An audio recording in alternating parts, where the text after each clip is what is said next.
Bonjour mesdames, messieurs, je suis le professeur Normand Cornette, critique d'art, académique et commissaire de l'exposition Le corps en question, point d'interrogation.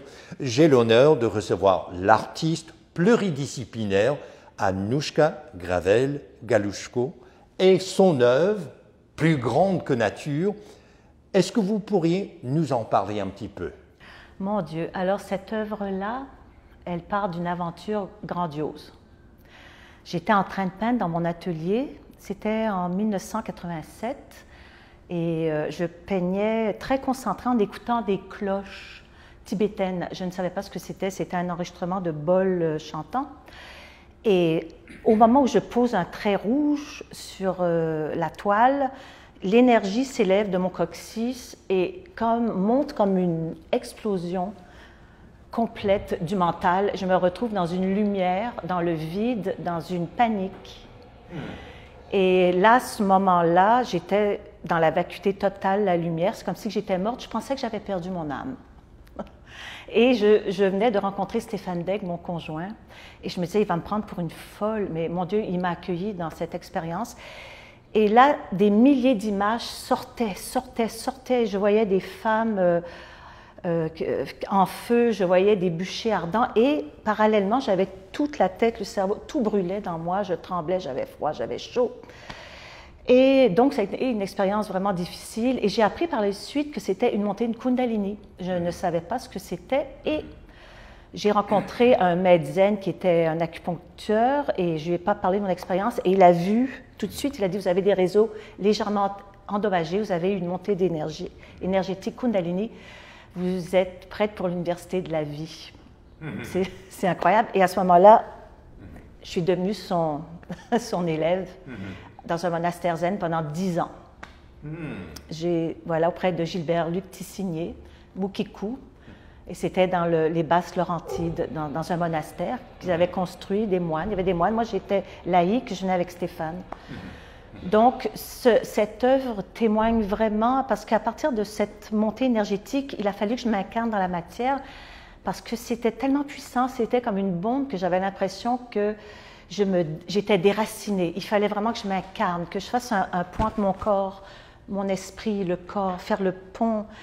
Alors, cette œuvre est constituée de matériaux que j'allais chercher dans des cours à scrap.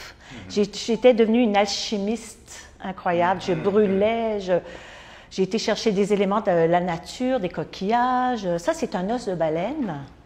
C'est la coupe sacrée. En fait, son sexe représente l'ivresse spirituelle, l'ascension. Ça représente l'extase spirituelle. Ça représente l'union entre le corps et l'esprit. Parce que je pense que dans ma montée de Kundalini, j'ai vraiment vu tout le jugement de la chrétienté. D'ailleurs, il y a un ange ici, byzantin.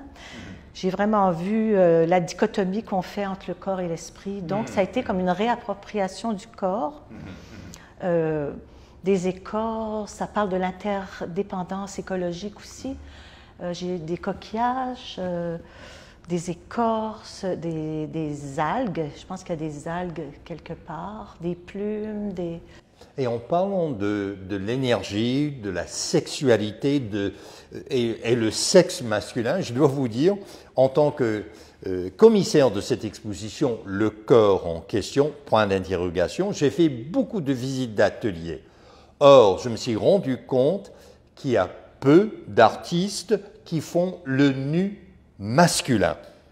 Ni hommes, ni femmes, et je trouvais, font le nu masculin.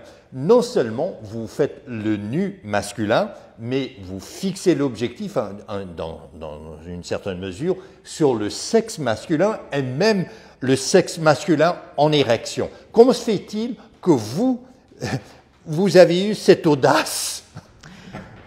Tout simplement parce que dans cette expérience mystique qui m'a déstabilisée, du basculement de la conscience, où le mental éclatait, je me suis rendu compte qu'il y a une part d'homme en nous.